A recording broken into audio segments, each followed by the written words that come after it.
Okay, everybody online, take note. Uh, my understanding is there is an accident on I-80 that has some people backed.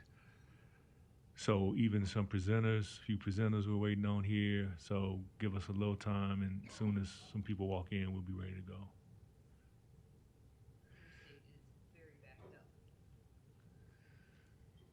Okay. Certain point. Eastbound, right?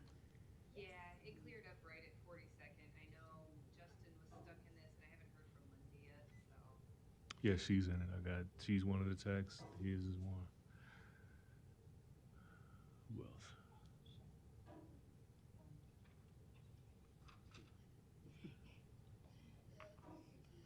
Work for you, huh? You just slid right in.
Okay. Can everybody hear on Zoom? Assume so. All right, good morning. We will, say 45, we'll start the January Board of Health meeting, called up January Board of Health meeting to order. For the record, there's a official notice for daily record in front of me, and also on the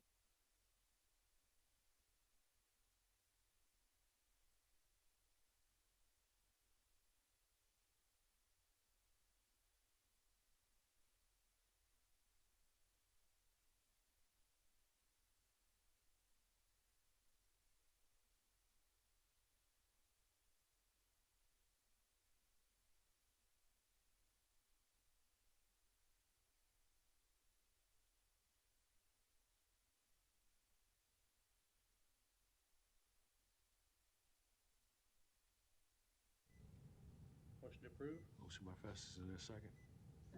Second, Espinosa. Roll call. Wilkin? Wade? Rogers? Yes. King? Jones? Weiss? McNally? Espinoza? Festerson? Yes. Item 3 is public comment. It's an opportunity for individuals online or in the chambers to speak on Board of Health related items that are not specifically related on the agenda today. Are there any public comment? Seeing none, we'll move on to items for approval. We have 3 items, A, B, and C. Is there a motion to approve A through C? Motion by Wilkin, is there a second? Second by King. Roll call. Sorry. Festerson? Yes. Rogers? Yes. Wilkin? King? Jones? Espinoza? Okay. Alrighty, we'll move on. We're gonna move to presentations, and then we're gonna work our way up to the lab presentation. So you're up. I'm gonna bring you up first, yes, yes. All right, good morning, everyone. Thank you for having me. You're the only one that tamed the weather, so you're I'm ready to sorry? go. You're the only one that tamed the weather, so you're ready to go. Apparently. All right, let me share this. For the record, item A will be postponed for this meeting, so just note that for the record if anybody's out there expecting item A. Is this showing up on Zoom? Huh? Is it showing up on Zoom? You're good, yep. Yeah, it's good. Okay. It's showing, no, it's not showing on the Zoom, it's showing here. No, it's not showing on Zoom. All right, so let me go back to Zoom. Yeah. Yeah, I don't know either. It is now, yeah. You might want to make that box minimized up there, so. Yeah, Why is it not? okay, go on. All right, and it's on Zoom. Perfect. All right, good morning, everyone. Thank you for having me. My name is Nadia McCracken, and I'm the Lead Poisoning Prevention Program Supervisor at Douglas County Health Department. Today, I'll just be giving a program overview as well as what we've been up to over the last year. So I'll just go briefly into what lead poisoning is for everyone. So lead poisoning occurs when lead accumulates in the body. And this can happen when someone swallows or ingests lead. They can eat paint chips, or it could be from lead dust. Lead is very common in the environment. It's present in pre-1978 housing, which is when lead was predominantly used in residential paint, and because it really held well over the years. And so we have a lot of older housing here in Douglas County, especially east of 72nd Street here in Omaha. Lead's also found in old plumbing. It's found in some of the soil here. We are home to the nation's largest lead residential Superfund site. And also it can be found in things that we eat, like some imported spices, which we've seen very commonly here in Douglas County. There is no safe level of lead in the blood. Lead in any amount can be detrimental to the body.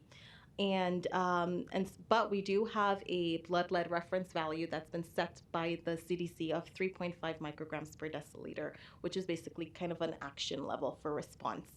The effects of lead poisoning can be permanent, and that's why it's so important to have programs such as the Lead Poisoning Prevention Program.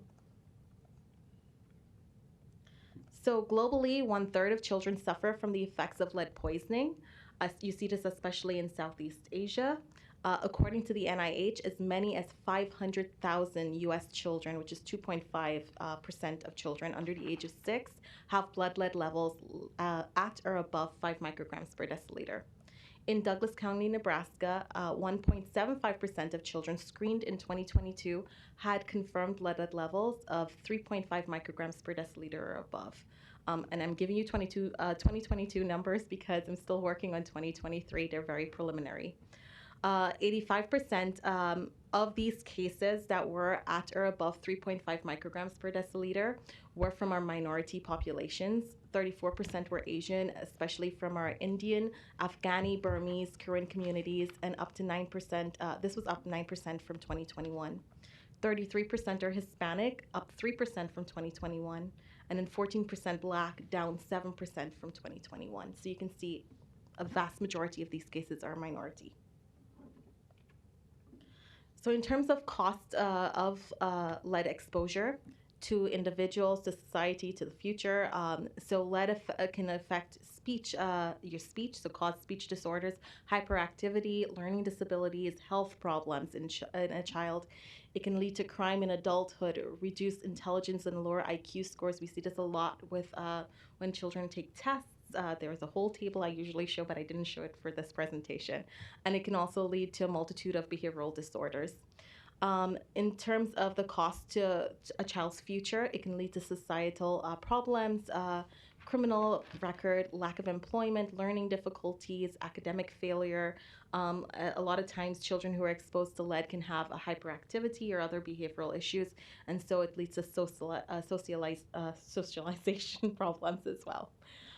In terms of cost to society, a juvenile justice problem, special education costs, joblessness, as well as increased costs to healthcare. So what do we do at the health department? We have an array of services, most of which are funded by the EPA. We provide lead education and outreach to the community. We do blood lead level surveillance where we monitor children that are 7 years or younger for lead. And so all lead levels or any lead screening that's done is reported to us at the county, and that's by law. And then we follow up with those. And we'll monitor those children if they do have an elevated lead level until their level goes below 3.5 micrograms per deciliter or until they reach the age of 7. We also perform pre-1978 inspections, and this is more of a primary inspection, primary prevention inspection, where we go out to a home. The child does not have to have a high lead level for us to go out. We provide education, and we do an assessment in the home to see if there are any lead hazards present, and then provide recommendations on how to address those. And of course, we do lead risk assessments, and this is when a child is poisoned and has a lead level of 3.5 micrograms per deciliter or above.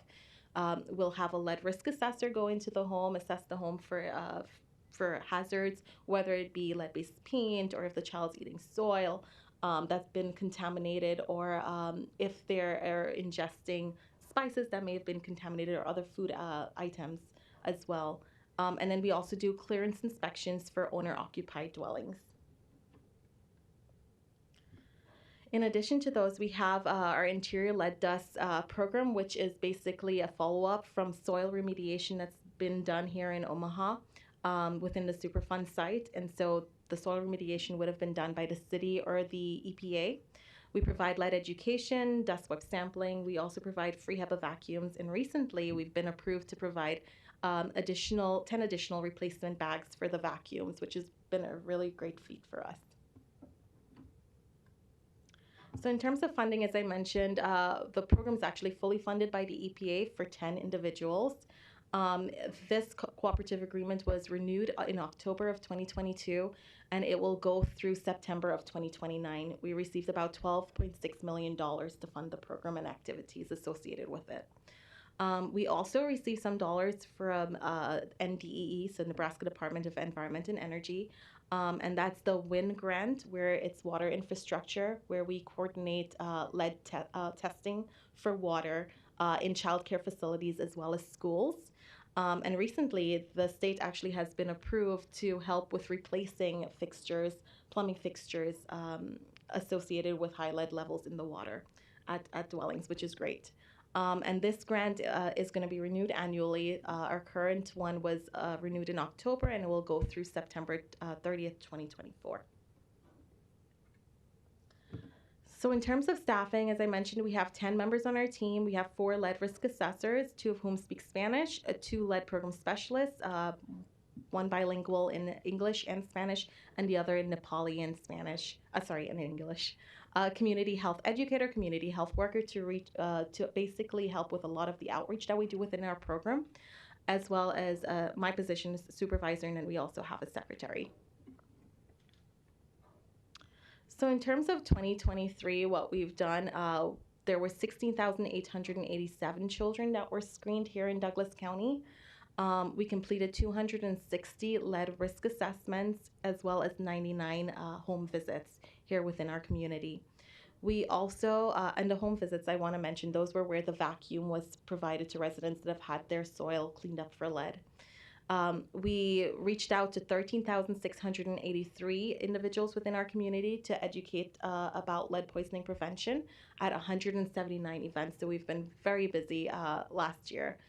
We also had a partnership with UNO for spice testing, where they had a class that actually, a chemistry class that did collect samples from local ethnic stores as well as Walmart and so forth, so other big box stores within our community, and they tested a lot of the spices there for lead. A lot did come back with lead present in them, and so just it was a great opportunity basically within our community to show why we have these programs, why we do testing, and also to get engagement from the younger generation so that they can spread the word about, being cognizant of what we're consuming within our bodies, and understanding that you can't eat the same thing over and over again because lead is something that's very cumulative. And then we also partnered with Creighton Nursing College. They did daycare screenings back in April and March of 2023. We're hoping to start that up again this year. It was something that was very beneficial to the community. We were able to screen children who hadn't been screened before at those daycares. And these were a lot of childcare facilities as well as in-home daycares. And then we've also been doing a lot of refugee outreach. We do partner with Restoring Dignity, and they go into homes. They do a lot of education within our refugee community, and they have a couple slides on lead poisoning prevention, not only talking about lead-based paint, but also talking about spices, which is actually the second leading cause of lead poisoning in Douglas County, primarily affecting our immigrant refugee community. And we also partner with the city of Omaha. They are funded by the EPA for their soil remediation program, and they also have a HUD program that we refer a lot of homes to, because we go in, we test the paint, we find out that it's leaded, but we also have to be able to have those resources to refer people that need them to address those hazards within their home, because it's really expensive to fix lead-based paint within the home. And then we also had a targeted media campaign that ran from June through September. In the bottom here, kind of in the middle section, you can see that's what our billboard looked like. It had some crying babies, and we're really trying to push lead screening. We also sent out direct mailers to homes. We had billboards, bus bench signs. We have a website, fightlead.org, where the residents can go to and request services from our program. We also provided a wide array of other ways to get into the home. We sent emails. We were like spam.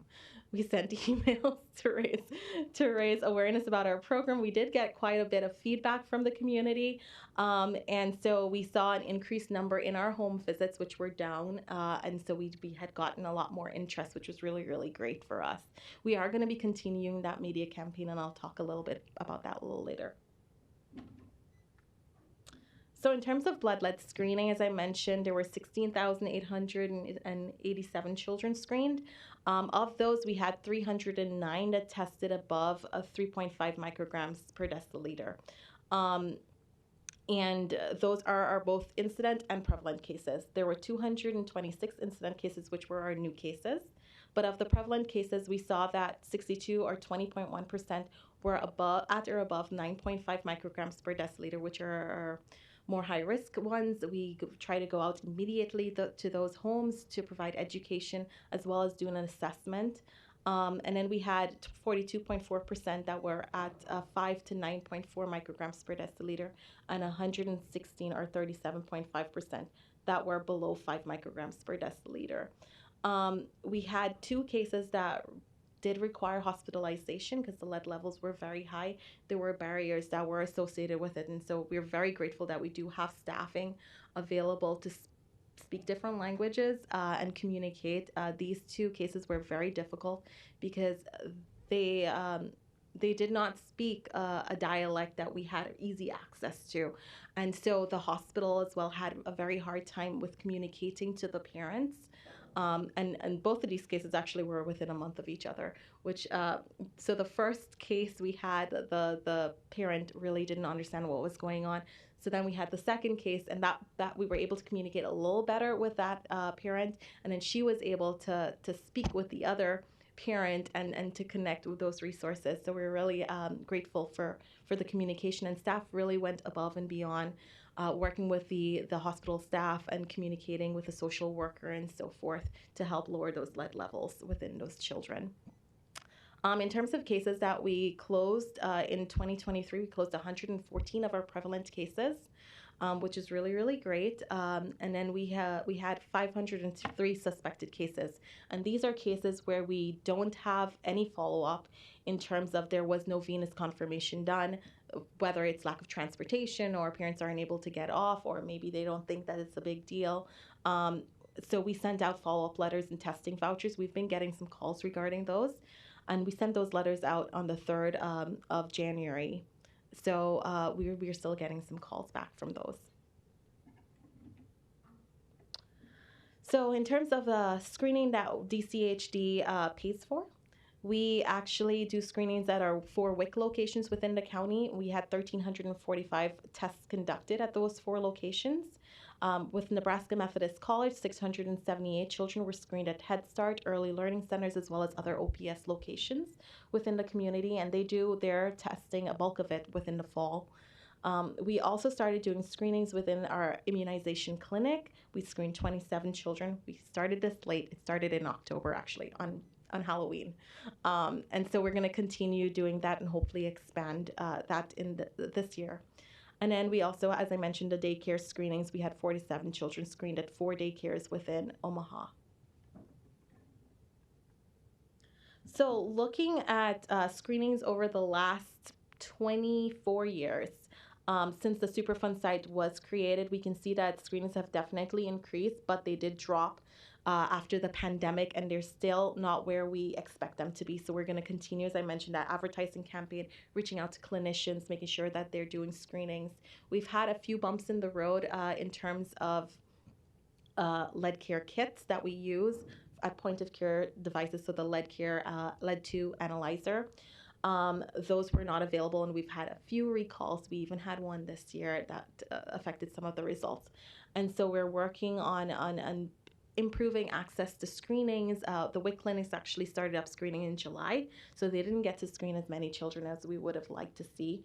We're also geared up to provide lead care 2 analyzers through our EPA cooperative agreement, and so we're going to continue to try to push those into the community, especially trying to target those children that have those suspected lead levels of the 503 that we had, if we're able to determine that their level is elevated through that capillary screening within 3 minutes, then we can follow up a lot faster versus sending them home and then sending them a result and then having the parent take more time off to go out and so forth. That's not very effective. And so we're really trying to target that and be more intentional about what we're doing with our funding and within the community to help improve access.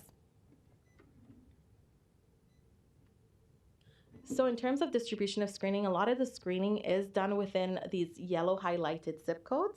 Hold on one sec. I'm just going to hit this dismiss button. So that's the 11 zip codes within the Superfund site, or east of 72nd Street. And 9,382 children were screened within those zip codes. The rest of the kids were screened outside of those zip codes. We're still wanting screening to improve. It's very important that we have improved screening capabilities within Douglas County. We don't live in a bubble. Children may visit grandparents or relatives within those yellow highlighted zip codes. And so we really would like to see the risk assessment questionnaire conducted religiously throughout the Superfund site in clinics so we can improve those screenings. So we also had a rollout of our updated state blood lead testing guidelines, which we worked with the state to do. We're especially excited about the Pregnant Women Risk Questionnaire. This will help to target women who are at higher risk, whether they work in an industry where they are exposed to lead, or their husband or whoever it is brings home lead. We also live, as I mentioned, in a Superfund site. You do gardening in the summer. Yes, we do clean up soil at 400 parts per million, but that corresponds to a level of 10 micrograms per deciliter in the blood. So there's still lead that could be present within that soil, and it gets very dry here in Omaha in the summertime. So we're going to be pushing that Pregnant Women's Risk Questionnaire. We're trying to implement within our WIC clinics, working with our FQHCs to implement that as well. And then this also will be beneficial for our refugee community who are ingesting food that may contain lead. And so having this questionnaire and having it completed is very, very important. We also do lunch and learns, and we've been doing this since the beginning of our grant. We go out to clinics and we educate clinicians and nurses and so forth on the dangers of lead poisoning and the importance of screening. As I mentioned before, the Lead Care 2 analyzers, which we have available and are able to provide to the community. And we're looking to expand blood lead screening. We're looking to be more present within our community. We recently were able to have our not lead risk assessors, our lead program specialists, who are the ones that follow up with kids. They're actually able to do blood lead screenings in the community. And so they're, in addition to Nebraska Methodist College, they will be going out as well. And they have been going out to provide screenings within the community, which has been very, very beneficial. And we're hoping to hire another lead program specialist. We have 2 full-time lead program specialists that follow up with these cases. So they did the follow-up for the 303 cases that we had that were prevalent. And as I mentioned, we do follow children through the age of 6 years old, so up to 7. And there's a lot of follow-up that's needed for that. And so we're hoping that we get to hire another person to help with that. So in terms of our lead risk assessments, as I mentioned, we completed 260. We did schedule 337, but we do have a lot of cancellations. And then we also had, these are the breakdown for the assessments that we did in terms of the ranges for blood lead levels. And we at DCHA, we cleared 17, and we had third-party clearance, whether it be through the city or another entity, clear an additional 17 properties. As you can see, it's a little slow, but not all of these inspections with blood lead levels had homes that had lead hazards. There were a lot that were because of spices that were contaminated, and so we provided education regarding that. So in terms of the primary sources of exposure, it's still lead-based paint. We see that in over 50% of our cases, followed by imported spices. And then there's also cumulative exposure, which refers to many things contributing to that lead level, whether it's eating spices and living in a home, or using a cup that may be leaded, or toys, or eating some contaminated crayons and so forth, or having exposure to soil and that dust from that soil. And so we're trying to do a lot more education on cumulative impact of lead poisoning as well. So in terms of lead-based paint, as I said, this is the leading cause of lead poisoning in Douglas County. 96% of housing east of 72nd Street was built before 1978, which is when lead-based paint was banned. And so we recently have been approved, and I'm happy to say this, to provide free Swiffers to the homes with children that have blood lead levels of at or above 3.5 micrograms per deciliter, which will help with cleaning. A lot of times we go into the homes and they may not always have access to cleaning products, and so we are able to do that. They come with 17 refills for the pads that can be used to help with mopping. We also refer, as I mentioned, these homes to the City of Omaha Lead Hazard Program that qualify. It's all based on income, and so we do have homeowners that we work with. They do take a little longer to get the work done because of access to or inability to access the resources needed to address these issues, but they fall outside of the income guidelines, which is a reality of what we do. And we also work with homeowners to get qualified to address lead hazards within the home. So if landlords are looking to get qualified because they think it might be cheaper to address that issue, we try to connect them with resources or trainings that may be available here in Douglas County. And these are areas that we see frequently in the pictures where children are exposed. Windowsills, they may be biting and chewing on them. You can see some lead-based paint in the window jambs. And then, of course, we have a lot of older porches. And a lot of times we see a lot of chipping and peeling paint on the porches. They're high traffic areas. And then you take that into the house. So it's very important you leave shoes at the door so you don't trap that into the house. You clean regularly. A lot of our education is on cleaning. And then we also do a lot of education on lead in spices.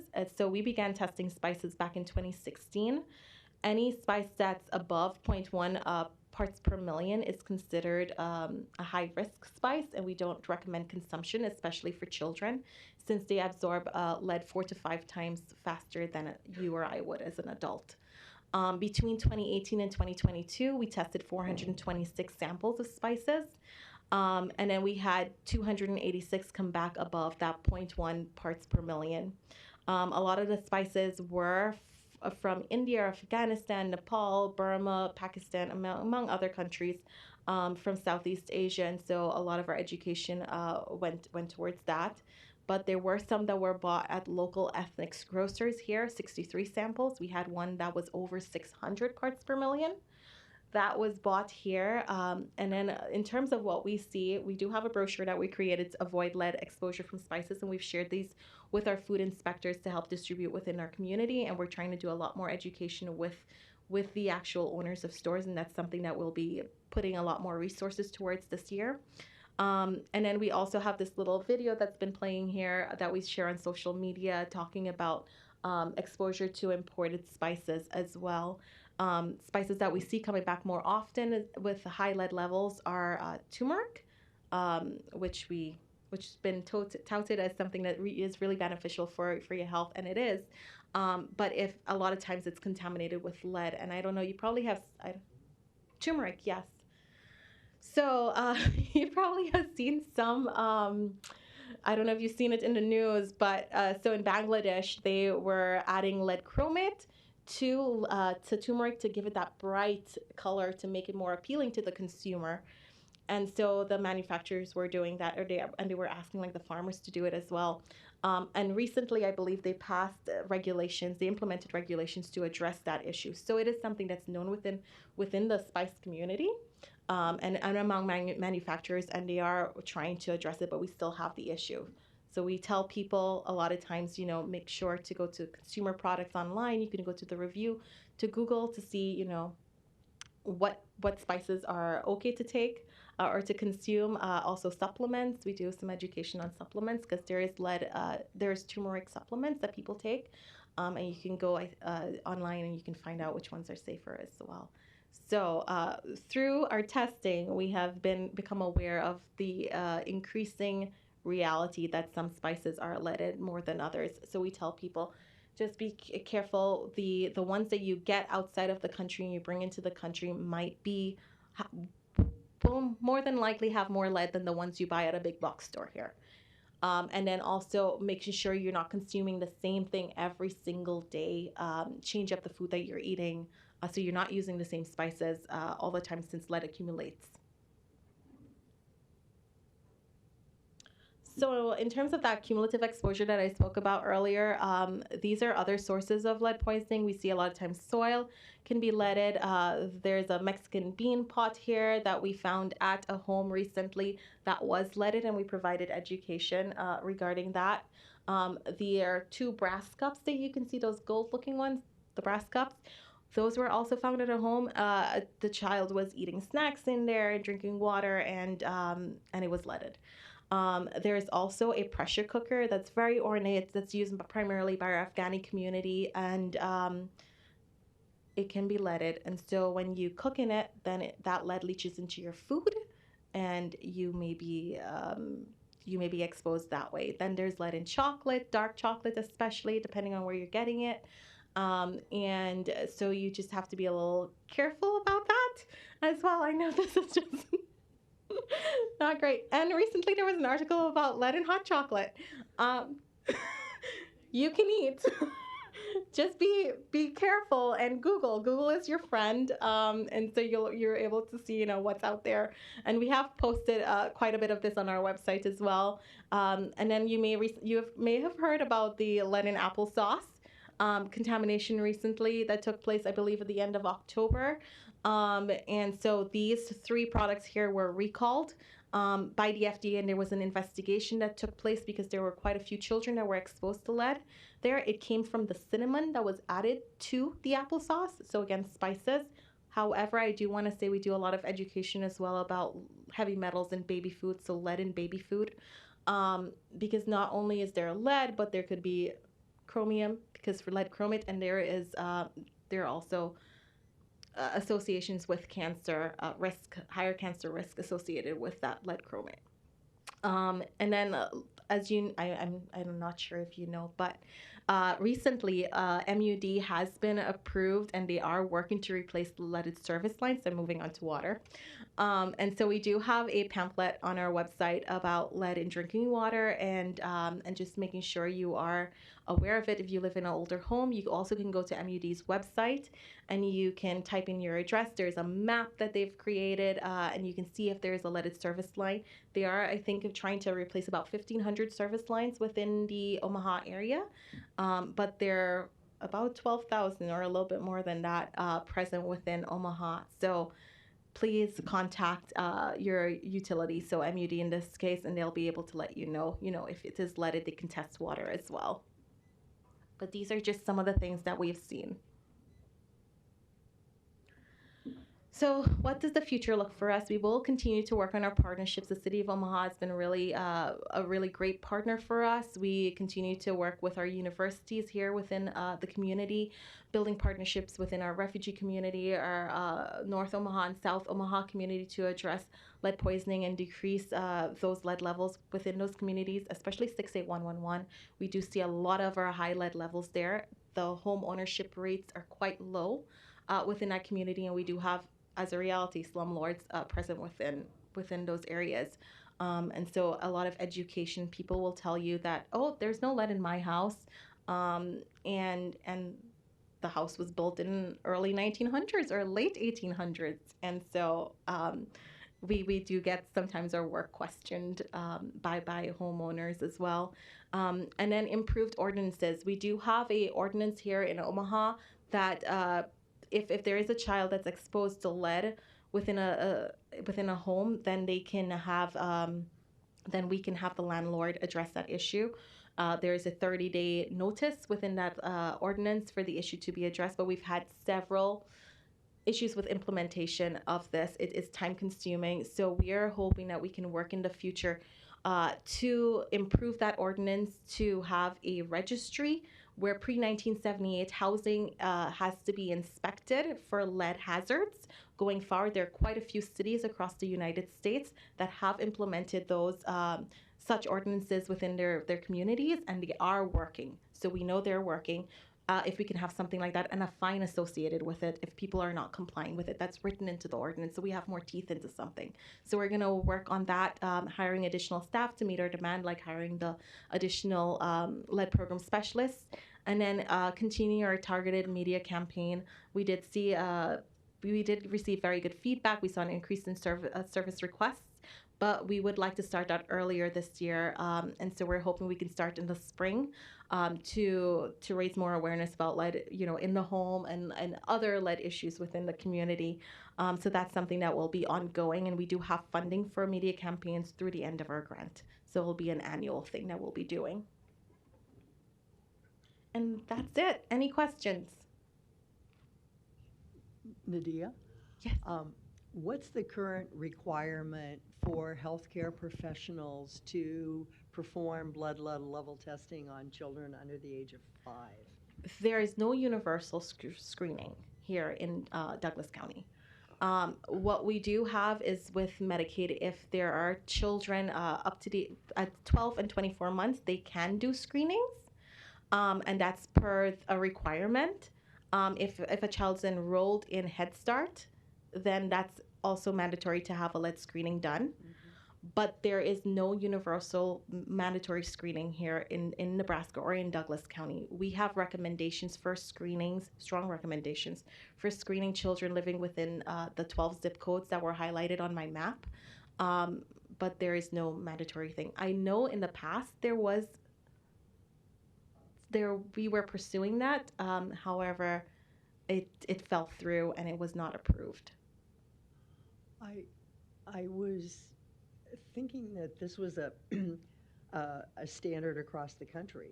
Was what? Yep. Risk assessment, but not necessarily getting a blood level. Did that change in the last 5 or 10 years? Not sure. No, it has not changed. So we work very hard to ensure that clinicians know about the risk and are performing testing.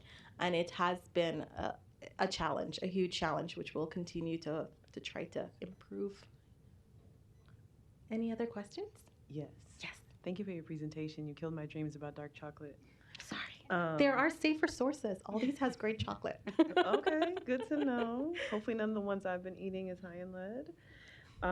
So you had mentioned that you have screened at 4 daycares. It was in the Superfund site, Correct. right? Correct. So in the 12 zip codes. Correct. Are you planning to screen at additional daycares Yes. this year? And if so, do you have a goal number that you're trying to reach in that Superfund site area? So we would like to screen 600 children within that area. And so our person at Creighton, she was actually on maternity leave. And so we had that stall a little bit, but we are going to be bringing that up again. Okay. And then you mentioned something about a lead analyzer that's available to the community. The Lead Care 2 analyzer. Yes. So that's a screening tool that provides, so if you take a capillary test, it gives you the result within 3 minutes.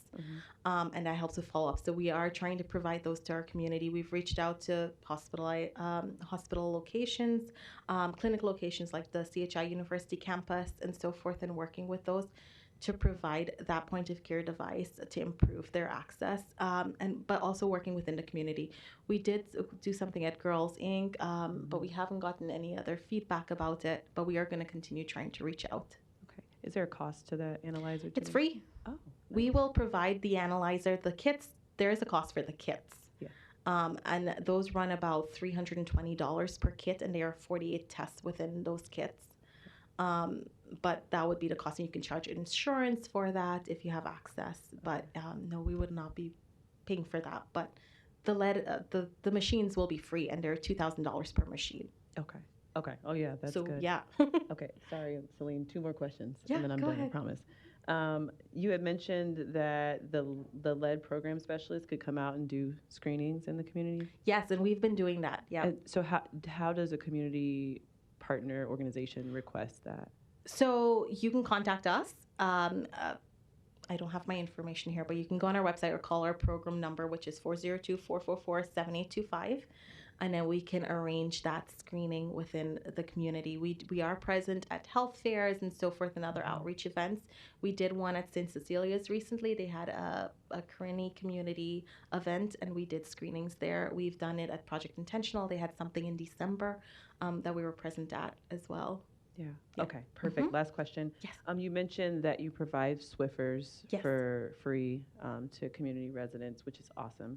I was wondering, do you guys partner with Restoring Dignity? They have a home cleaning program for refugees, and I didn't know if you heard We about it or do. if you do partner with Yeah, them. we Okay, do great. partner with them. They actually, in their presentation that they give to the community when they go into those homes, they have a couple slides that talk about lead-based paint, and they also talk about other sources of lead exposure, cultural sources of exposure. So if there's like an increased use of imported spices or pots or makeup and so forth, they'll talk about that. Yeah, we worked with them. Awesome. Thanks. Thank you again for your presentation. Really great information. 2 questions. Do you partner with South Omaha with the Latino Center of the Midlands and the Mayan Culture Center? So we are looking to do more with that. We have been present at events that were at both locations. There's a Mayan health fair that's coming up that we'll be attending with the rest of the health department. But we have gone to the Latino Center of the Midlands. I think that's where they do a diaper drive as well. Yes. And we have gone there. So every month they have participants that come, and we provide education to those young mothers about lead poisoning and prevention. And we have been distributing a lot of our materials within the community at different locations, especially about the spices and other sources of lead poisoning, and then increased brochures about screening as well. And we do have our materials translated into different languages. We do have it in Spanish, Karen, Pashto, Dari, Burmese, and so forth. And all that's available on our website too. Wonderful. And if we could please have a copy of this presentation as well. Thank Sure, I will let Heather have it. Thank you. Any other? Yes. Thank you as well. A few questions. So you mentioned the pregnant women risk questionnaire, which is awesome. I think that's a great way to tackle this issue. Is that typically done at like a certain gestational age or like weeks? So no, we when you're pregnant, lead tends to be released from if you were exposed to lead in early childhood, it'll be released into the blood from the bones if it was stored there. And so when you get pregnant, then there's a higher risk associated with that of that leaching into the blood. We don't have a recommendation for it being done at any particular time during your pregnancy, but we recommend that it gets done. So whether it's done by the OBGYN, we're trying to get them done at the WIC appointments because they do hemoglobin screenings as well. We just would like it to be done at some point earlier on. It also helps, not only is the screening important for the mom, but also, for that fetus that's developing and then being born into, breast milk. If that mom is breastfeeding, then that will be transmitted to the child. But we're also using it as an educational opportunity to, even if you don't come up as having lead within the blood, that you are aware that there's lead present within the environment and so forth. So we have created a pamphlet about the issues associated with, or risks associated with lead to the unborn child, and I think I had a little picture of it within the presentation, but that's also available within our website, and we've been dropping those pamphlets off at clinicians' offices, especially OBGYNs. Okay, because I'm thinking of a case, and it's often hard to track down and try to make sure that, of course, you guys are following up with the families and making sure that that's connecting and that they're being monitored appropriately, but also giving recommendations for the rest of the kiddos that are in the house or the mom that may be breastfeeding. Like, do you tell them to stop? Do you tell them to try to move somewhere else temporarily until the issue is figured out, or what kind of recommendations do you guys provide? So if it's a source that's related to lead-based paint and they may have done renovations, which we see quite often, we do ask that if they're able to move to somewhere else, that they do that. But also education about proper barriers when you're doing work within the home. And also, we do provide recommendations for if one child is exposed within the house, that the other children get screened as well, because they more than likely would be exposed to that same source, especially if you're doing construction within the house. And it isn't an issue of just older paint being in the house, but more dust being actively present in the air. And so we do education on that, and we provide recommendations for follow-up screening. Okay. And then has there ever been like a partnership with OPS maybe within the 12 zip code zones, especially in those schools that maybe a screening day is made once a year or twice a year? So through Nebraska Methodist College, they go into OPS and they will screen children 7 years or younger. And that's throughout the fall. With that screening, they also have educational materials that they will provide to the families. So if a child's enrolled in OPS, they will receive a letter in the summer, like the beginning of summer, that the screening will be available, because we do require consent from the parent, and they'll send information home with that packet about the importance of lead screening to the parent for them to sign off. So yes, we do partner with them. Okay. And anyone with like an IEP, any student that might be struggling with behavioral issues, is it recommended that then they also are screened for lead poisoning? We are working more on that. That is something that we've seen a lot where there's misdiagnosis with a child that maybe have been exposed to lead and then having that associated with autism, which a lot of times it isn't autism, but it's just that symptom of being exposed to lead. And there's more research coming out about that. And so we are going to be trying to address that issue. It's something that has been brought to our attention. We have not currently been doing so. Yes. I appreciate your comprehensive presentation too. I think when you have an environmental hazard like this, you have to think about it in a comprehensive way because it occurs in so many different forms, like you described. And as you indicated, the City of Omaha has taken on responsibility from the EPA for the remediation efforts at this point, both in the soil and largely in the housing. So I think you described yourself as a partner with them. You're referring cases. You're helping folks access those resources, particularly when you come across hazards in the home. Is that an accurate way to describe it, and has that gone well? Yes, it has gone well. We've seen a lot of homes be remediated for lead. So their funding is also limited. They get about $4 million over a period of time, I think it's 4 or 5 years, to address 150 homes. And we do have a large housing stock. As you saw, we had 300 prevalent cases of lead. Oh, hold on. Sorry. And so we would like to see more funding available within the community to address the hazards. And so that's something that we're hoping nonprofits will step up or be created to address those hazards. I know Lutheran Family Services took over for Healthy Housing Omaha, and they're doing more healthy housing, addressing mold and so forth within the homes, older homes within the community. And so we're looking for more organizations to step up. There are a lot of HUD funding available. It's great if the community can get involved and take ownership of that versus it coming from a governmental organization. That would be very, very good for the community. More buy-in, people would be more accepting of those services and would apply, I think. Mm-hmm. And what you're seeing is the need still far outstrips the resources, right, to address it? Yes, correct.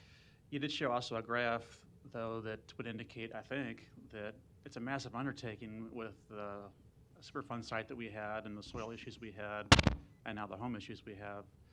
But it would seem the graph would indicate it's been successful in addressing the issue with dramatically reduced blood levels in the community, right? Quite. It has been successful. It's one of our successful stories at the health department.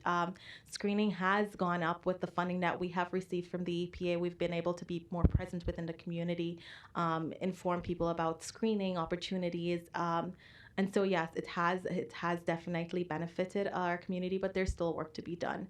And I want to point out that we saw within the Superfund site 9,300 children being screened under the age of 7. There are about over 27,000 children under the age of 7 present within the Superfund site. So that's about 37.4% that are being screened, and the rest are not being screened for lead. And so we still have a huge hurdle. So yes, it does tell a great story, but we do have children who are still not being screened, so we don't have the whole picture. We just have the picture of what the data gives us. In your mind, the priority needs to be lead removal in homes, and then also the food concerns with spices and Correct. education around that. Yes.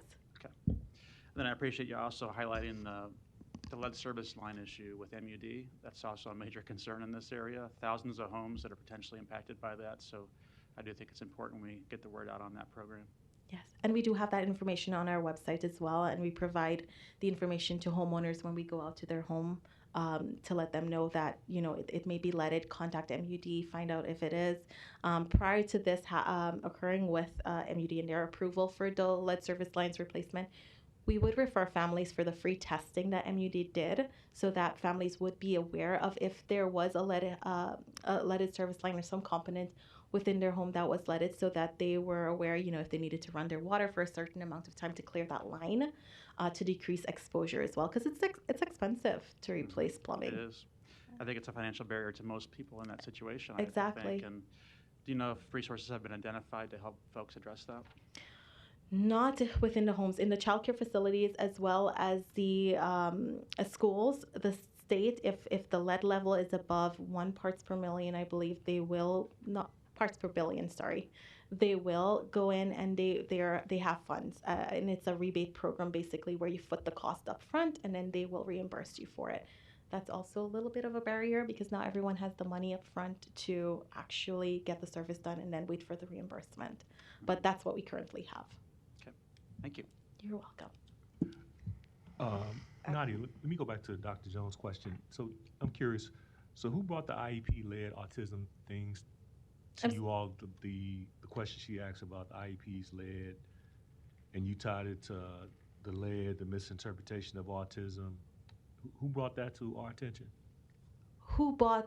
Yeah, who brought that to our We attention? do when we're looking at research it? on our own, and so we're constantly keeping up with environmental journals and research that's coming out. We try to be very informed, and so we found that online staff actually found that information in journal articles.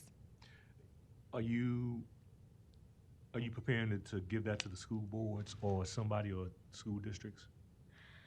We haven't really thought of a plan as yet of how to present the information, but that would be something that we'd be willing to do and very much interested in. Okay, let me put, I guess, an organization on your radar, the Education Rights Council. Okay, we can reach I out. would Yeah, just, because I'm curious to what they would do with that tie you just made. yeah, we could definitely do so. And I mean, using platforms like this is very beneficial because we need all the resources that we can Okay. get to provide this information, because partnerships are so important. We can't do everything, you know, on our own. We have limited capabilities. So Mhm. yeah, we definitely would be interested in working with them, providing that information. Let me ask you the spice question. How do you all go out and identify the spices? Do you just go to when you do the spice testing, do you go to grocery stores, homes? How do you? So what we do is we'll go out to the home.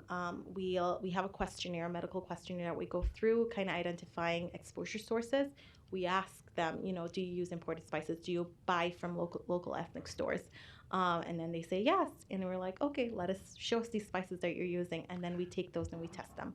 We Is send them that to a triggered lab. Is that triggered from the kid? From the that kid gets- being okay, exposed, yeah. Okay, so Mhm. once the kid is identified, then you go down. Okay. Correct, So you're not correct. just like going to a store and saying, hey, let's check this No, spice. we are not currently doing any of that. We have, I know with UNO, we have spoken about them doing their own testing. That's how they went out and they bought the products from the different stores and did the testing themselves, which they saw results were over that 0.1 parts per million. Mhm. But we are not going out and sampling at the stores. Mhm. I know for our food, a retail food program, they actually will go out. I know I butchered their name. Sorry, guys. They will go out and if they see open containers of spices being sold, or if it's in a different language, they will pull those from the shelf. Labels have to be in English and so forth, because otherwise the consumer, you know, may not be able to read that. And so they pull those. But we are not going out and actively testing in stores. We don't currently have the resources for that. Mhm. We only have $10,000 a year to do testing and sampling of spices. That is not covered by our EPA cooperative agreement. And so we have to be very intentional about how we use the funding. That's why it is triggered by if a child's exposed to lead. Okay, can I ask you one more thing? Yeah. Can you put your slide back up with the zip codes?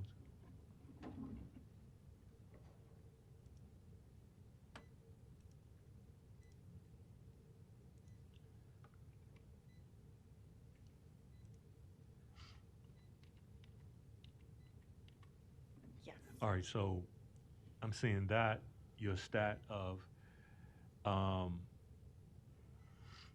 85% of the high numbers are in the eastern part, on the eastern part of 72nd. And then the stats you made about 96% of the housing.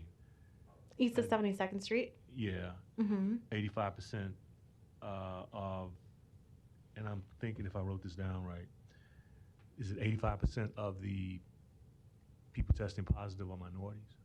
Did I Yes, write that stat down right? 84%. Yep. Mm-hmm. Okay, now there was a narrative, then the spice question came up that you can get it from there, but you identified the spices with a lot of ethnic backgrounds. I'm just curious, based on all that, the narrative that's shaping how we communicating this or trying to I'm just getting ahead based on where all that, I mean, it's obvious where all that data is pointing, but I'm just curious, particularly on some of the questions that's posed, like some of them were posed like, do you test the schools in this area? I'm just curious what thoughts you're giving to trying to get ahead of that.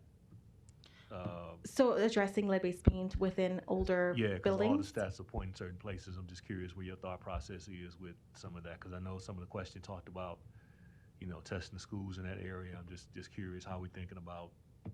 Yeah, it would be Getting great ahead of the if game. and I'm not sure what the testing is like within schools, since we deal mainly with residential dwellings. But as speaking, as a health professional, public health professional working in this area, it's important for the schools to be tested if they're not being tested, especially the older buildings. And then there's older plumbing as well. That's why it's so important, with the WIN grant for schools to participate if they haven't done testing of their plumbing. It may be a dispenser, a water fountain, or a water dispenser that children are getting their water from. And so I know a lot of schools are moving to replace those fixtures. But yes, it would be, I'm not sure what the testing is like for lead-based paint. I mean, that's my question. I'm wondering, should we, and I guess I got to ask them at some point, I'm wondering, do the FQHCs cross this up with school-based health clinics?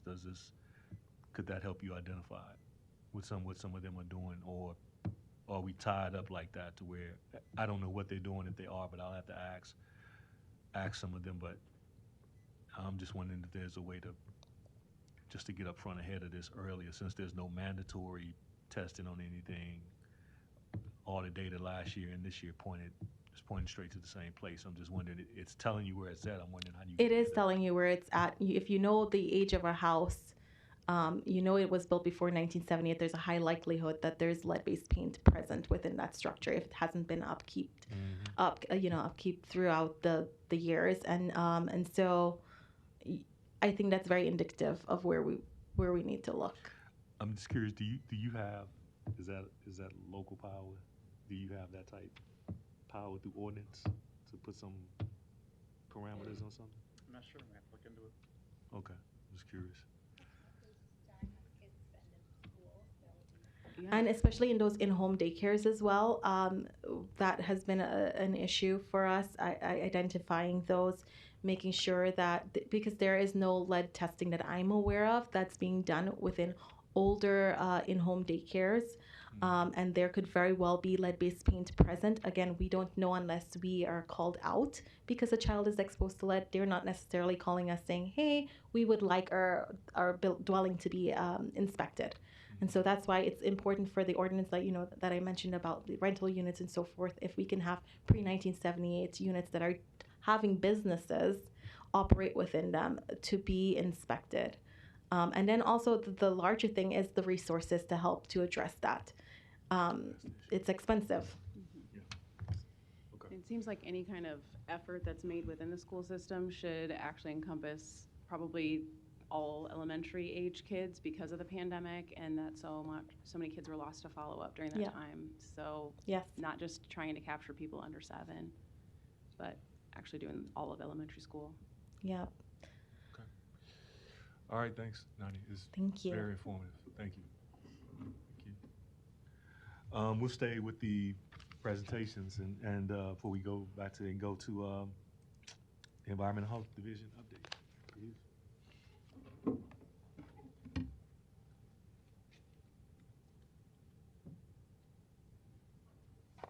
Good morning, Board of Health. You'll probably notice pretty quickly that I am not Dr. Figs. So I am going to give you just a very quick 6-month check-in, essentially, for our environmental health program.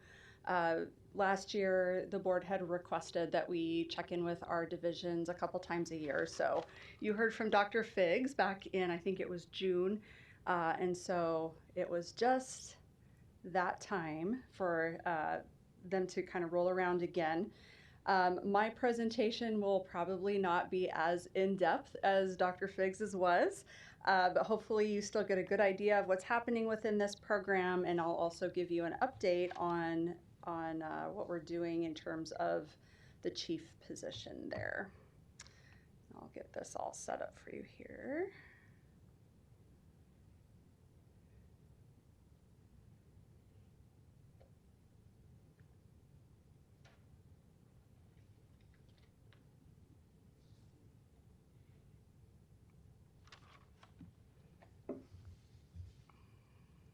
Okay.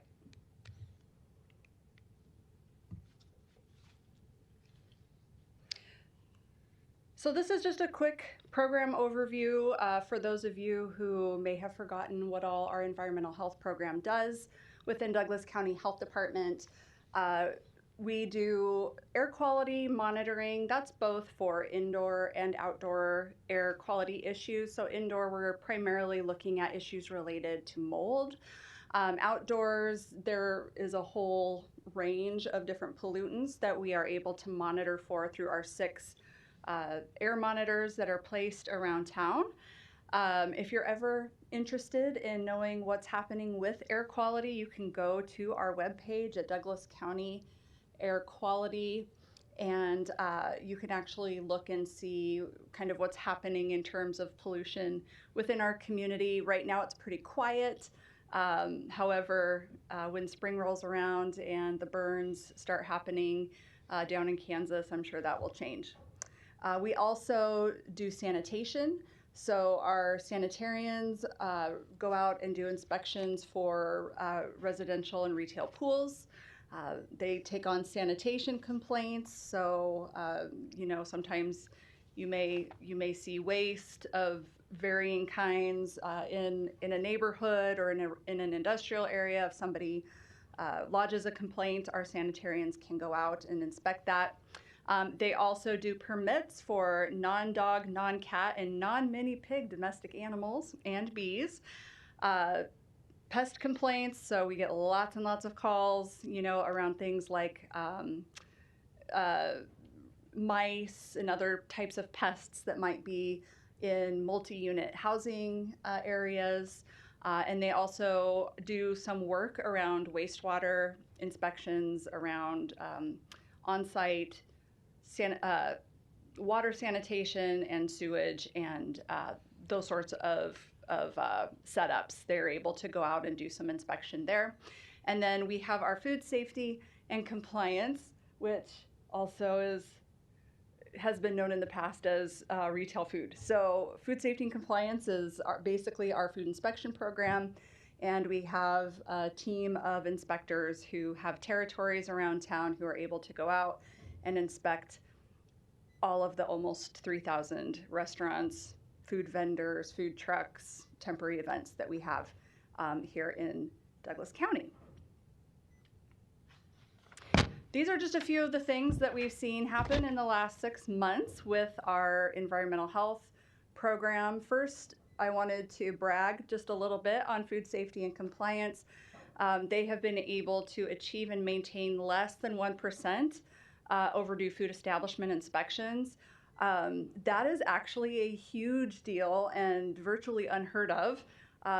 Typically, you walk into any food safety program and they're going to tell you how behind they are on inspections. Our new supervisor, Adam Carlson, has made a huge effort with his team to really get Omaha back up to where we should be and only allow less than a 1% overdue rate, essentially. And they were able to not just get there, but they've maintained it for several months now. And I'm so proud of them for that extremely hard work that's ongoing.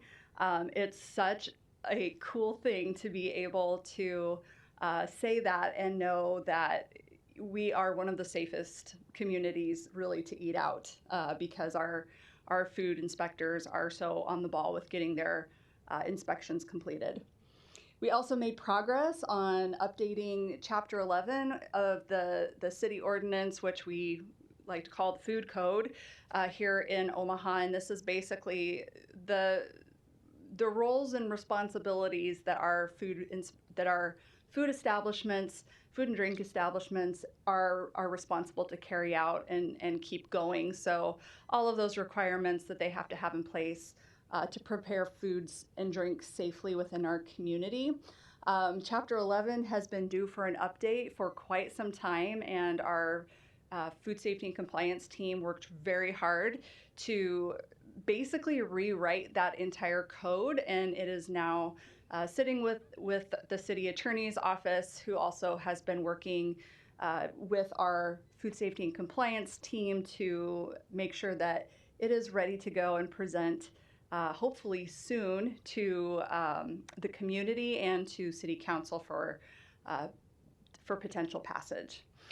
We were able to hire a community health educator for food safety and compliance, and this is a really big deal when we start talking about environmental justice and ensuring that we have a variety of different types of food establishments in the community. This community health educator specifically is bilingual in Spanish. We have a very large Spanish-speaking restaurant population, if you will, and so this individual is able to help our inspectors do a better job of communicating and developing relationships with those food vendors or those food establishments, and also get a lot of our educational materials for our food establishment population translated into a language that they can better understand. So we're very excited to have that individual in place and be able to do a better job really for our Spanish-speaking community. We are also engaged with the Omaha Climate Action Plan. Climate action has been a very hot topic in past years, and we are very excited that Omaha is developing their climate action plan, and we're very grateful to be part of that process. And then we are also working with NDEE, that's Nebraska Department of Energy and Environment and Energy, to update commercial pool regulations. So when Dr. Figs presented to you back in June, he gave you a whole list of goals that he had set out for this team.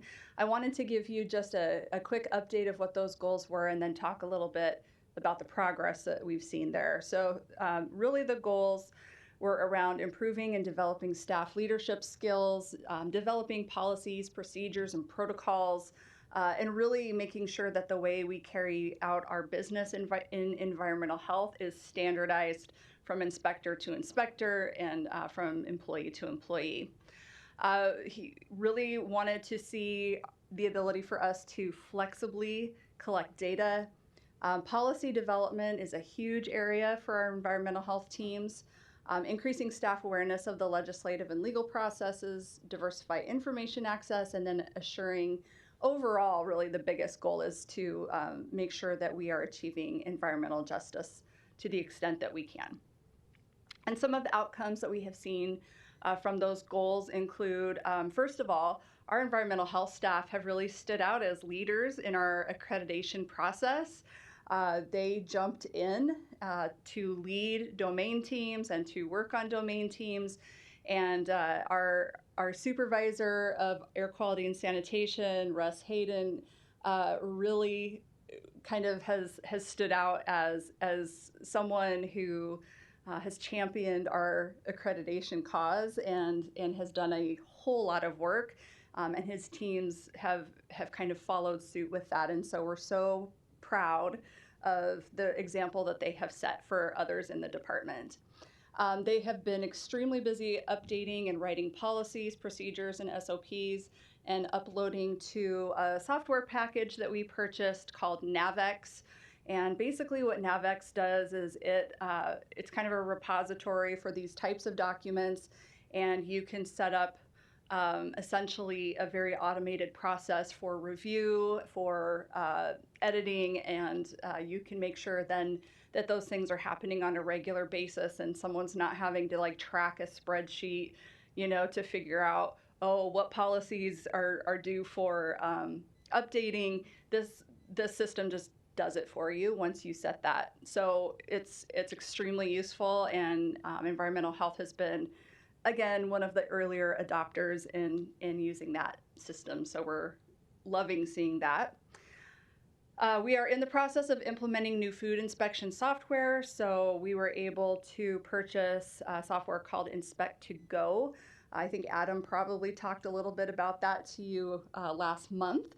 But we are in the process of implementing that, and it's going to have really fantastic ramifications in terms of increasing the efficiency and the effectiveness of that food inspection team. It's also going to allow them to communicate their findings a lot more easily to the food vendors, retail establishments, and things like that. Again, overhauling Chapter 11, also updates to livestock ordinance, and working with partners to update those retail pool regulations, and then being part of that climate action plan. Just a couple of weeks ago, actually it was 1 week ago, I was able to give a kind of a legislative 101 training to our staff.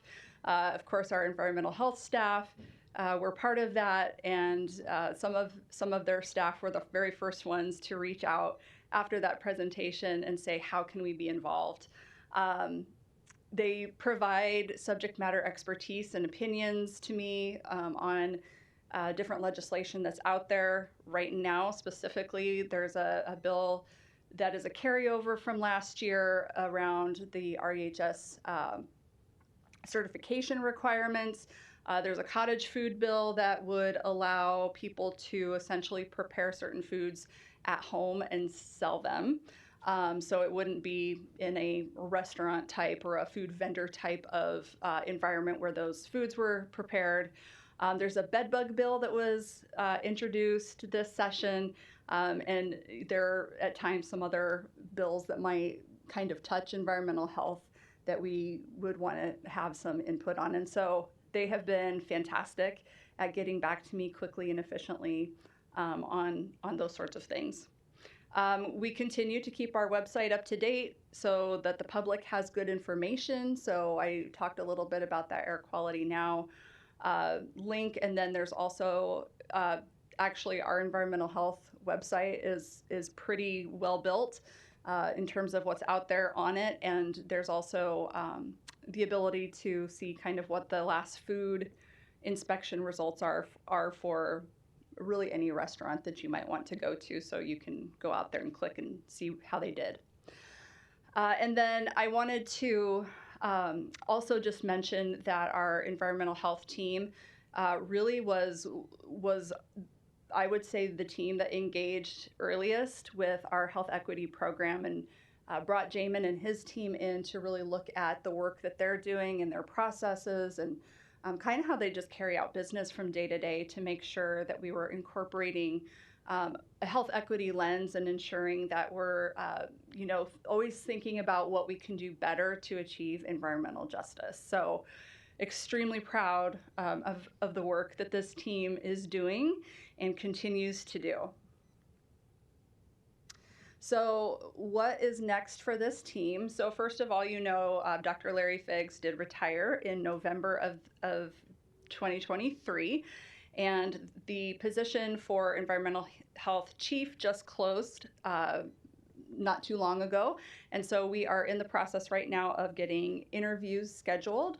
We had 7 applicants. Not all of those will have an interview. I'm planning probably 3, and we'll see what comes out of that. But hopefully we will have great news for you at the next Board of Health meeting. And then I also wanted to mention that our lead prevention program, so Nadia and her team, who you just heard from, will be moving back under environmental health.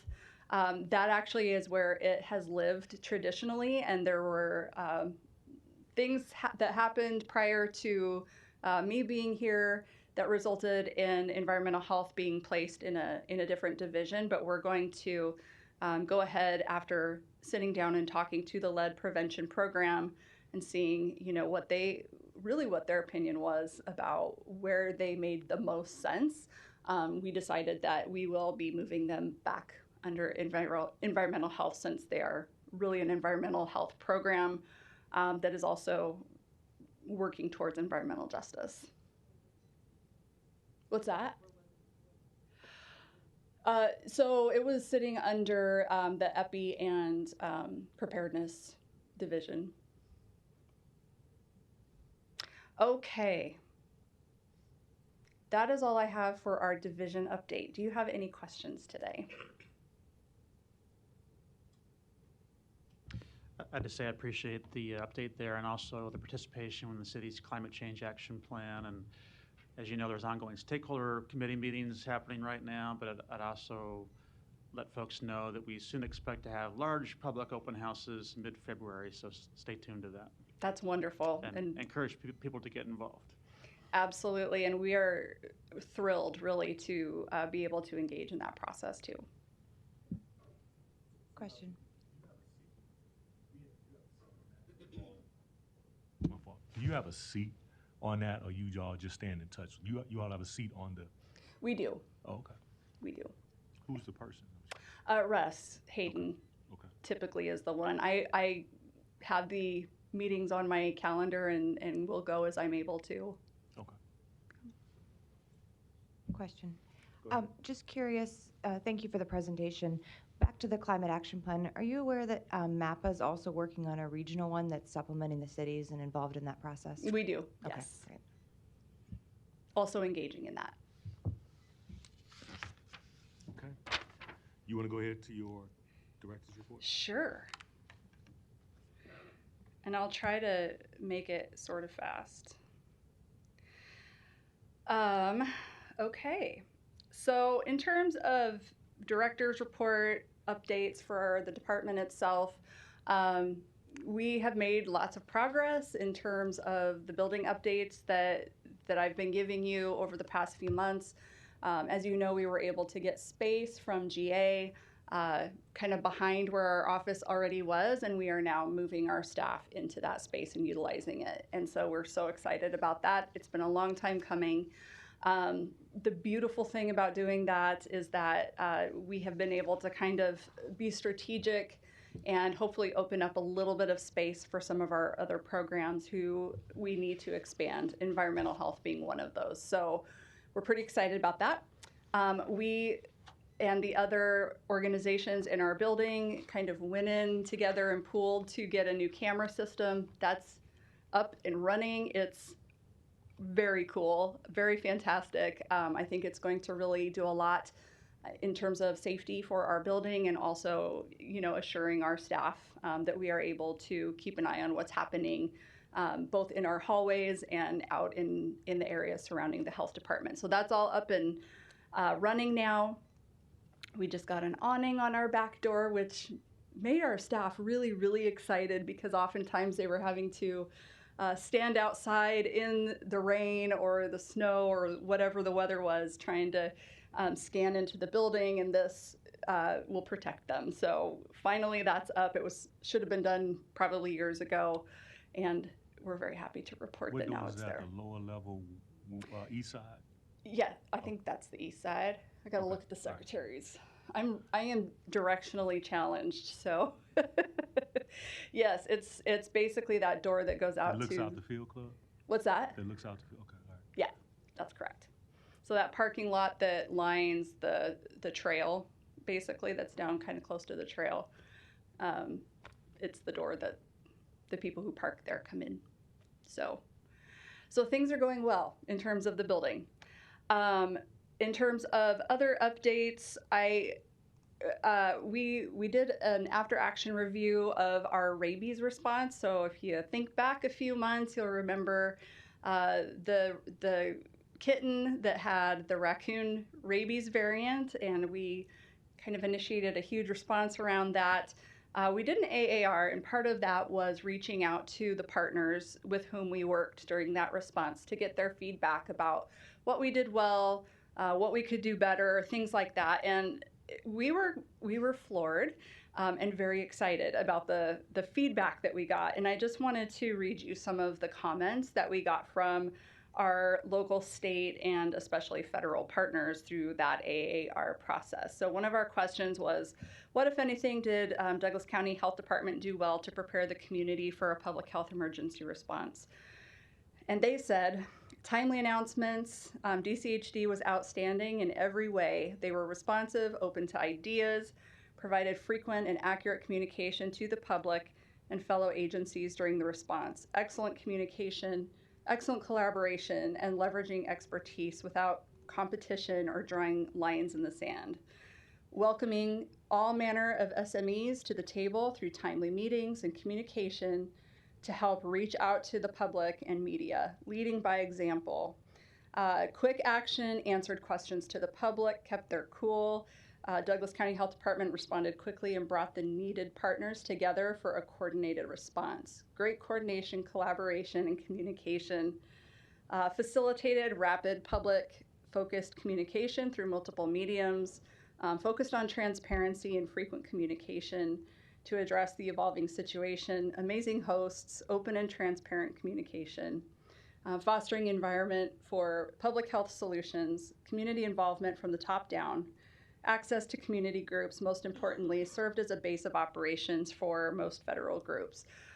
That's just one question that we asked on that, and that's the feedback that we got. And pretty much every question that we got really sounded very similar to that. And I think that it's so important for us to talk about how well it went, because response work is really complicated, complex, and sometimes really tough, especially when you have multiple partners coming in from multiple governmental levels. And this response went so well. And I wanted to, first of all, thank my preparedness team for doing such an amazing job of coordinating and really making this the response that it was. And I also want to thank our partners who did come together for us to work on this. It was so amazing to be part of a response where people were there truly to collaborate and to protect the community. It was kind of a dream response, to be perfectly honest. And so I'm so proud of the work that my team did and of our partners. So I just wanted to take a few minutes to toot the horn a little bit on our response work. So thank you, Justin, and your team and everybody who was part of that response. The last update that I had for you today, and I will try to make it quick because I know we're a little bit over time today, was just to let you know that the legislative session did get started here the beginning of January. So the session opened on January 3rd, and this is a short session, so it's 60 working days that the legislature will be in session, as opposed to a 90-day session, which is every other year. What that means is that the pace is pretty frenetic. I think today is the last day to introduce bills, and at last count, they were up to 489 bills that had been introduced in the last 9 days. So today is day 10. We'll see what happens there. We did change our process for advocacy within, so you probably know Friends of Public Health or have heard Friends of Public Health, which is kind of was the advocacy arm, and then you had NALID, which was another arm. We made the decision as NALID to absorb Friends of Public Health under the NALID arm, which simplifies and makes really our advocacy process pretty smooth. This is mostly an administrative change. We're still working with American Communications Group as our lobbying firm to accomplish basically the exact same work that we have been doing as Friends. As such, we have already been reviewing all of the bills that have come out so far and have, as of, I think, last night, sent to NACO, Nebraska Association of Counties, our own priorities that we plan to focus on for this session.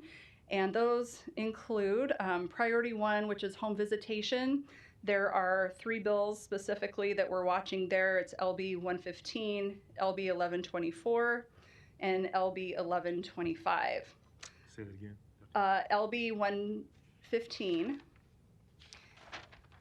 LB 1124, and LB 1125. And I will also, as we solidify all of this, I will be putting this on your Board of Health intranet site so that you're able, or Google site, so that you guys can also see what's happening with all of these. Priority 2 is access to dental care. The bills under that include LB 358 and LB 935. LB 935. And while we don't offer dental services specifically at Douglas County Health Department, we know that this is an extremely important subject, and we do have other dental services and programs throughout town, and certainly we want to see access for our community improved. And then priority 3 is changes to local authority. So there's a carryover bill from last year, LB 421, that was introduced that would impact authority to implement directed health measures. So we are following that as a priority. And then LB 1111 was introduced this session and is one that we will be watching very closely and potentially taking action on. So I wanted to make sure that you knew what was out there in terms of our advocacy work through NALID. Through Douglas County Health Department, certainly there could be other bills that we're interested in and that we might provide letters of support or testimony around, but these are the ones that specifically all of the health directors in Nebraska are kind of coming together around to watch closely and prioritize. I could talk a lot longer on legislation, but in the interest of time, I will not, and I will open it up for anyone who might have questions. 421 is targeted at Lancaster. That's that bill. Both of them are. If you look at the language in both of those, they're really talking about city-county health departments. There's other language, I think, that has maybe caused a bit of a concern in there that we just want to make sure is where it should be in order to adequately protect the public. We have actually been, I think, communicating with Senator Kauth, who was the one who introduced 421 last year. I don't believe that she prioritized that bill this year, so each senator gets one bill to prioritize. And I don't believe this year she prioritized it, but that doesn't mean that it couldn't be absorbed into another bill somewhere. So if you're looking at something like LB 1111, you know, it wouldn't be unheard of to see maybe those 2 bills merge at some point, or even absorbed into a different one if it makes sense. So keep close eye on that. If nobody has questions, I'll just put on the radar, just so you know the context of what the discussion is. And I would just speak more to the county per se. There are a lot of threats out there. She just mentioned the health threats, but I would say just in regards to how the county's funded and how the health department's funded, there is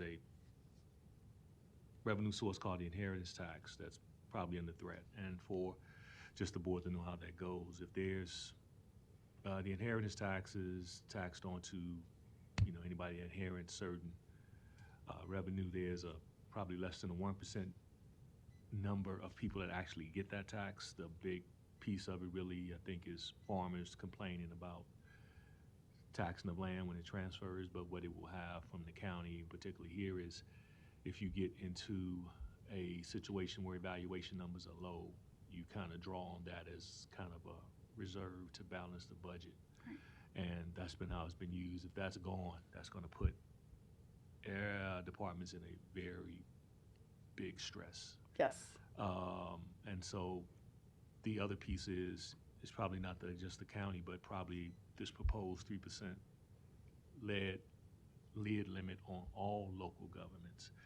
And my gut is if that happens, that is really going to just Yes. shock the whole system, because there will be massive things that will have to be cut, let go, and it will affect a lot of things in this department and just all over the county and probably local governments all over. So Yeah, and I would suspect that NACO is probably taking up those pretty strongly, and we will certainly interact, and help out in whatever way we can there. We really value our relationship with NACO and being able to be part of them, and so certainly there are many bills out there that we have an opinion about, and might even, like I said, we might testify, we might send letters one way or another. Through NALED, we picked priorities that we knew that we could champion, that perhaps others wouldn't, that there might not be as big of a presence around. I mean, the thing just to note for the board members is the department is so heavily federally funded that you won't see a bad hit, but if the revenue source leaves from the general fund, there could be some, all the choices will be relative to departments what's close. I mean, it would, what means severe in one department won't be that indifferent. So everybody will be hit, but I think just everybody needs to be on notice and watch. Because if that happens, the budget letter will be out in March, and by April you'll know what happens. And if that is, it's going to be rough. We've been planning for the March budget letter for months now, and just knowing kind of what the issues are out there in terms of, I mean, we've been hearing about the inheritance tax potential for some time. We also would love, as an agency, to get to a point where we're not as reactive and we're able to plan from a place of better stability. And so we're talking about some creative ways we might be able to do that going forward. But yeah, we are preparing for what we think we'll see in that budget letter that comes out later this year. Well, lastly, I'll say on that, for public knowledge, I mean, the county's budget is largely driven by property taxes based on the assessments. And last year, the total assessments were somewhere, what the assessed value was for the county over was about 12% increase. It's not final, but the number I keep hearing from the assessor's office is 3 to 4%. And pre-COVID, you needed 4% just to break even. So post-COVID, if it's 3%, if nothing happens at the state, we're likely going to be cutting. So you can feel. Okay. All right. Thanks, Dr. Hughes. Absolutely. Thank you for your time today. If nobody asks questions on reports, I do have one question for you while you're there, Dr. Hughes, which I'm just curious. That is, from those reports, are you all got any concern based on those the RSV, flu, and COVID numbers that were in the report? I knew there was something else I was going to talk to you guys about today. So, it's something that we are keeping our eye on. And actually, I had pulled it up so that I could just do are we okay? I know we're over time. Yeah, we can go. Okay. I mean, they haven't been enforcing it, so we just No one's come in and yelled at us yet, so hopefully we're good. I actually think we're good, so. Okay, in that case, I'm going to give you just a really, really quick respiratory illness update, because I meant to do that anyway. Okay, so you guys probably recognize this. This is our landing page for Douglas County Health Department. And then we have our data dashboard, data portal dashboard, which is where we are going to visit today. So this used to just be for COVID-19, and now we've updated it so that you have a variety of different respiratory illnesses that we can look at. We know that we're seeing a lot of different respiratory illnesses. Some of it certainly is COVID, RSV related, maybe a little bit of influenza, but certainly there are a lot of other just nasty little bugs out there making people sick. So this week we're seeing our numbers down just a little bit. So hopefully you guys can see that okay. If you wanna zoom in and not look at the, years of data, you can always drag this thing at the top over and get kind of in a little bit closer. So we are, up, I would say, certainly from where we were even a year ago probably, but we are lower than we were in December. So certainly still seeing some of that COVID-19 that is floating around out there. We have never stopped recommending that people test if they're feeling sick, stay home if they're feeling sick. Certainly we still see people choosing to wear masks, and we encourage that. And of course, great hand washing is one of the very best things you can do during respiratory season. Take a quick peek at influenza here.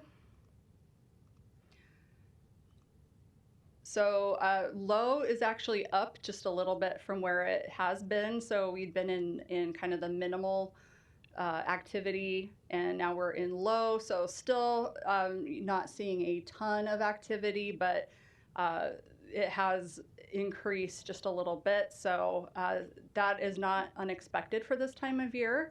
And so we'll continue to watch this and just make sure that we have a good handle on what's happening there. RSV has been especially nasty this year.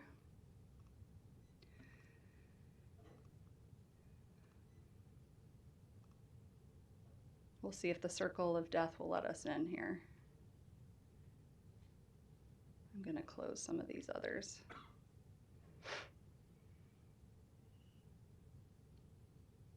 Well, it doesn't seem to want to come up for us, but RSV has been, we saw kind of a, oh, there we go. Luckily, no deaths yet reported. However, we've had quite a few cases this year. This is funny because I'm seeing the actual Zoom and then mine, and so I'm trying to run it on the Zoom instead of on mine, and it's not working very good. So here's kind of a little bit on what's happening specifically with RSV. So we had the darkest line on there is the current season, and so you can see, especially when you look at like the percent positive and the positive RSV tests, we've had really a pretty big spike in the positives that we're seeing. And so ER visits have had quite a spike as well. It looks a little bit different than the past few years. I honestly don't think that that's strange because the pandemic and really how we responded to the pandemic changed really the flow or the really the cycle, if you will, of RSV and some other respiratory illnesses during that time, because we had people who were staying home, who might have been masking in public, who were really doing more to prevent respiratory illnesses. And that, especially when you're talking about little people, kind of pushed back a little bit when kiddos were getting their immunity to RSV. So it changed just really what our normal trajectories looked like. And I think we're probably, seeing something I think this is a little closer to what it used to look like before the pandemic in terms of having that spiking kind of in December, January timeframe. But we'll see. We'll see what happens with that. I could be very wrong on that because we haven't had enough time pass for things to completely normalize just yet. So that's RSV for you. Let's take a real quick peek at hospitalizations related to respiratory stuff. So you'll see our capacity is not looking too bad right now. Med-surg beds, we're at 81%. In ICU, we're at 74%. If you remember back to, let's say, early 2022, this was close to 100%, certainly in the 90s. So we're doing okay in terms of capacity at this point. We don't have any COVID individuals who are on ventilators and haven't for a bit now. So that's fantastic. We're very glad to see that. So this data is, I'm sorry, my phone just started ringing. This data is available to you at any time. So this is on our dashboard, and you're welcome to go out there and take a look whenever you need to. And that's it for a very fast respiratory update. Well, then that's the Emmy music. And if there's nothing else. Sorry. There's a motion to adjourn. Oh, I forgot. Before we leave, I want to, Sunday, this is your last meeting. If you want to say some words.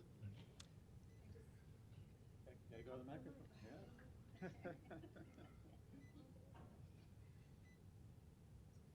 My first time talking up here. I want to thank all of you guys, but it's been 20 years, and it's time for me to go. So this is my last meeting, and if you don't mind, I would like to get a photo with you guys. Sure. Before we leave. Take it before we leave. Yep. Yeah. Thank On you. behalf of everybody, Sunday, enjoy your retirement. It's, hey.